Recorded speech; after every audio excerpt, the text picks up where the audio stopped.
Hello दोस्तों, नमस्कार। तो आज हम बात करेंगे अक्षांश और देशांतर के बारे में। Latitude and longitude. तो क्या होते हैं अक्षांश और देशांतर? थोड़ा सा कठिन टॉपिक लगता है हमें, देर में समझ में आता है, तो आज हम बड़ी ही आसानी से और बहुत सरल तरीके से सीखेंगे। चलो देखते हैं फिर अक्षांश और देशांतर होते क्या हैं। तो सबसे पहले अगर हम बात करें, यहाँ पर हम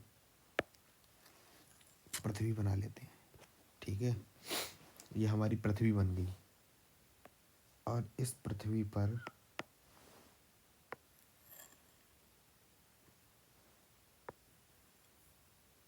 कुछ रेखाओं को हम खींच देते हैं।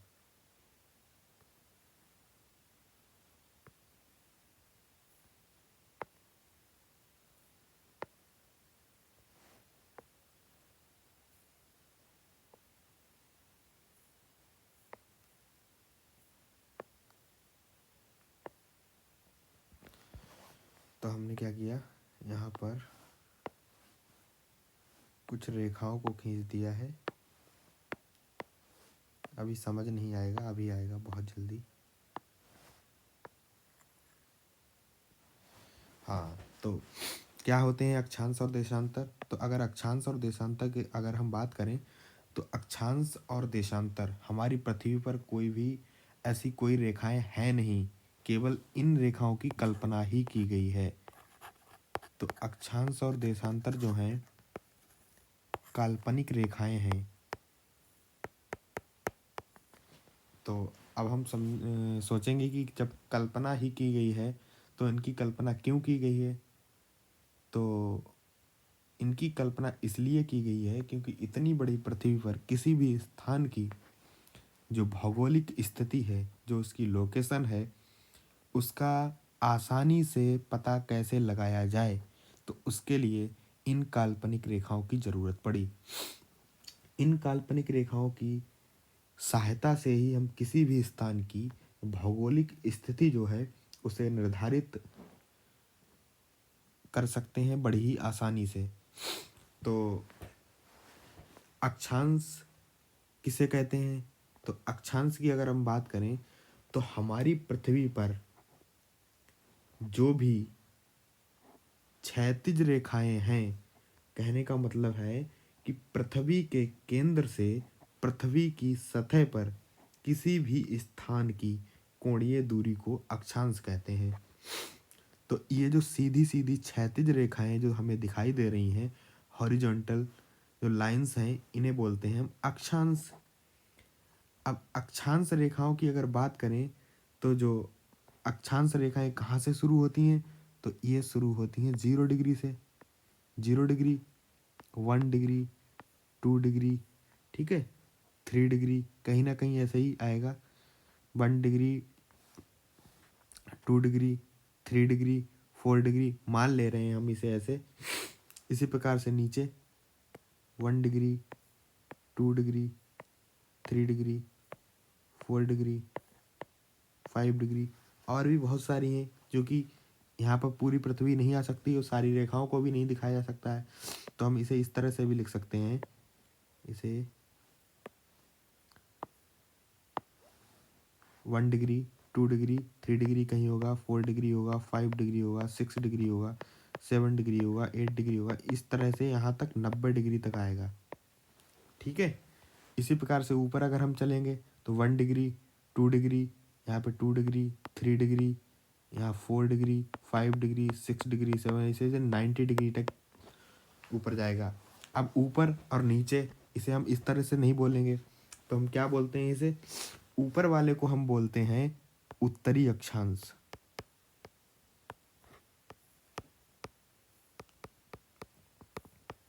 नीचे वाले को हम बोलते हैं दक्षिणी अक्षांश।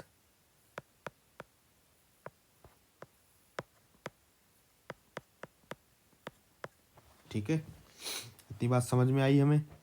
नहीं समझ में आई? अब समझ में आएगी। अब ध्यान से देखिए, बिल्कुल एकदम बहुत आसानी।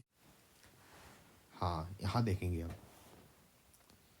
चलो, अक्षांश रेखाओं की बात कर रहे थे हम ना, तो ये रही हमारी पृथ्वी। ये रही हमारी पृथ्वी। ये पृथ्वी हो गई। अब ये हमारी पृथ्वी है और यहाँ से जो मैंने बताया 0 डिग्री, तो उस 0 डिग्री का जो स्पेशल नाम है उसे बोलते हैं इक्वेटर। इक्वेटर या विषुवत रेखा या भूमध्य रेखा। तो ये देखो, ये रही हमारी पृथ्वी। इस पृथ्वी के जो बीच से जो रेखा जा रही है पीले पीले कलर की, जहाँ पे इक्वेटर लिखा है, ये है इक्वेटर जो पृथ्वी के बिल्कुल बीचों बीच से क्षैतिज रेखा में एक वृत्त के रूप में चारों तरफ से है खींची हुई। ठीक है, ये 0 डिग्री हो गई। अगर हमने जो बताया कि ऊपर वाले को उत्तरी ध्रुव कहते हैं, तो अब हम उत्तर की ओर चलेंगे। देखो ध्यान से देखना, यहाँ से ऊपर की ओर चल रहे हैं थोड़ा, यहाँ से ध्यान से देखिए, इक्वेटर से ऊपर की तरफ अगर हम चलें, हाँ ध्यान से देखेंगे जो बात हमने बताई। ठीक है, थोड़ा जूम किया हमने इसे। ठीक है, जूम किया इक्वेटर। अब मैंने क्या बताया, 1 degree, 2 degree, 3 degree, 4 degree, 5 degree, 6 degree, ऐसे इस तरह से आगे बढ़ते जाओ। 15, 16, 18, 20, 21, 22, 23, 24, ठीक ऐसे ही पूरी गोल पृथ्वी यही ऐसे ही गोल गोल घूम रही है।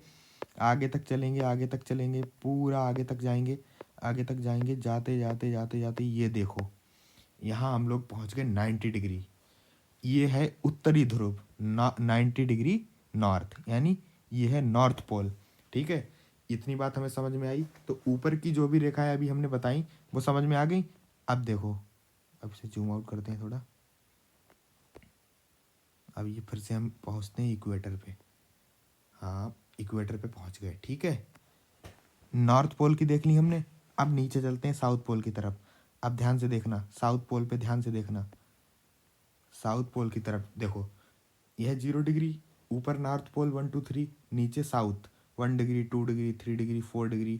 ठीक इस तरह से अगर हम चलते रहें, चलते रहें, चलते रहें, चलते रहें, चलते रहें, ठीक है, यहाँ से चलते रहेंगे, चलते रहेंगे, चलते रहेंगे, यहाँ पे पहुँच गए हम लोग साउथ पोल पे, 90 डिग्री साउथ पोल पे। ये रही 90 डिग्री साउथ पोल पर पहुँच गए हैं। अब देखो, अब यहाँ ध्यान से एक चीज़ देखने वाली ये है कि ये हो गई इक्वेटर। 90 डिग्री तक साउथ की तरफ चलना है हमें, 90 डिग्री तक नॉर्थ की तरफ चलना है। यानी कि इस इक्वेटर के नॉर्थ में 90 रेखाएं ऐसी हैं जो पृथ्वी पर खींची गई हैं। उसी प्रकार से इस इक्वेटर के साउथ में भी, जो कि जैसा कि अभी हमने देखा, 90 रेखाएं जो हैं वो खींची गई हैं। तो 90 इधर साउथ में और 90 नॉर्थ में, कितनी हुई, 180। और एक रेखा जो 0 डिग्री है, यानी कि इक्वेटर, जिसे बोलते हैं इक्वेटर, भूमध्य रेखीय, भूमध्य रेखा या फिर विषुवत रेखा। तो अब यहाँ से एक क्वेश्चन ये बनता है कि हमारी पृथ्वी पर कुल अक्षांश रेखाओं की संख्या कितनी है। अगर ये क्वेश्चन पूछा जाता है तो कितनी हो गई, 90 नीचे, 90 ऊपर और एक इक्वेटर, यानी कि जो 181। है वो हमारी पृथ्वी पर अक्षांश रेखाओं की संख्या है। ठीक है, इतनी बात समझ में आई। अब एक चीज़ और यहीं से हम देख लेंगे, इसे थोड़ा सा जूम करते हैं, हम दोनों तरफ की तरफ देखेंगे।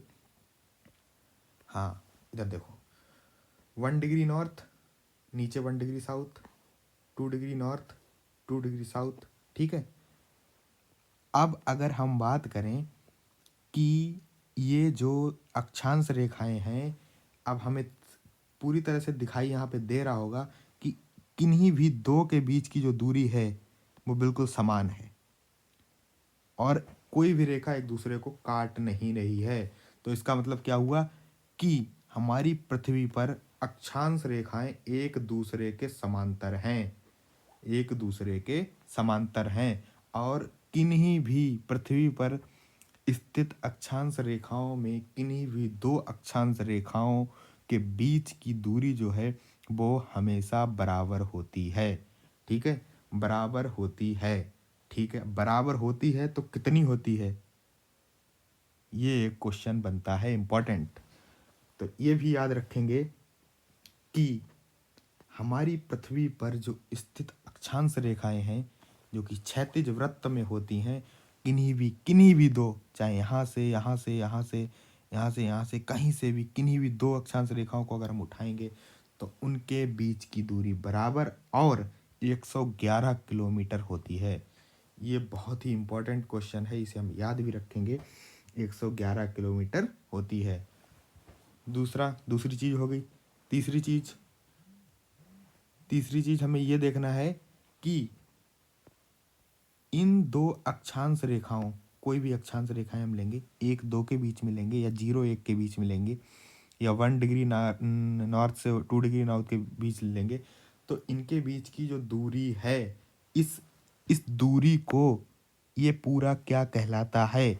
अब यहाँ से देखेंगे, ये 1 डिग्री 2 डिग्री, ये पूरी पृथ्वी ऐसे गोल गोल घूमेगी। मान ले रहे कहीं भी 1 डिग्री 2 डिग्री है, 10 डिग्री से 20 डिग्री तक की रेखाएं हैं इसमें। अब ये पूरी पृथ्वी पर इसी तरह से दोनों ऐसे घूमेंगे, तो फिर इस पूरे क्षेत्र को पृथ्वी के चारों ओर ये जो दो जो अक्षांश रेखाएं हैं, इनके बीच के क्षेत्र को क्या बोलते हैं, तो उसे बोलते हैं हम कटिबंध। ठीक है, उसे बोलते हैं कटिबंध। और अब एक चीज और यहीं से हम लोग देख लेते हैं कि अक्षांश वृत्त किसे कहते हैं।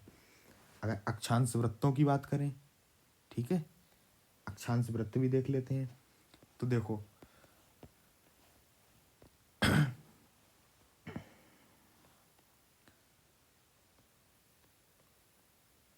अक्षांश वृत्तों की अगर हम बात करें तो देखो,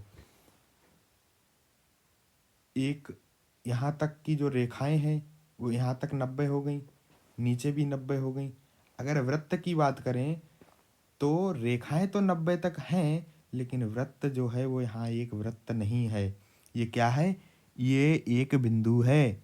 90 डिग्री वाला जो है, इसे हम रेखा तो गिन सकते हैं यहाँ पे, लेकिन ये वृत्त नहीं है, ये एक बिंदु है। इसी प्रकार से साउथ पोल में भी ये भी एक बिंदु है। तो रेखाएं कितनी हुई, 181 थी टोटल। इन दोनों को रेखाओं में काउंट किया था 181। चूंकि ये दोनों वृत्त नहीं है, बिंदु हैं, तो इन दोनों को हम माइनस कर देंगे। बाकी सारी देख सकते हो आप, 80 डिग्री साउथ वाली देखो, इधर वृत्त बन रहा है, यहाँ पे भी वृत्त बन रहा है पूरा। कोई भी देखो, सबका वृत्त बनेगा पूरा पूरा, लेकिन इनका वृत्त नहीं बन रहा। तो 181 से 2 को अगर हम माइनस कर देंगे तो 179, 179। तो अगर पूछा जाए कि हमारी पृथ्वी पर अक्षांश वृत्तों की संख्या कितनी होती है, तो वो होती है 179। ठीक है, एक चीज और यहीं से देख लेते हैं कि सबसे बड़ी अक्षांश रेखा और सबसे छोटी अक्षांश रेखा। सबसे बड़ी की अगर बात करें तो सिंपल सी बात है कि जो बीच से इक्वेटर जा रही है, ये सबसे बड़ी अक्षांश रेखा होती है। ये इक्वेटर जो है सबसे बड़ी अक्षांश रेखा होती है। और सबसे छोटी की अगर बात करें तो 90 डिग्री नॉर्थ और 90 डिग्री साउथ बिंदु के रूप में है। तो सबसे छोटी ये हो गई और सबसे बड़ी हो गई इक्वेटर। तो ये बात अक्षांश रेखाएं हमें बहुत अच्छे से समझ में आई होगी, शायद ही नहीं भूलेंगे अब हम कभी। तो चलो देखते हैं, अगले वीडियो में हम लोग देखेंगे देशांतर रेखाएं, एक बहुत ही अच्छी ट्रिक के माध्यम से, इसी कॉन्सेप्ट के बेस से हम लोग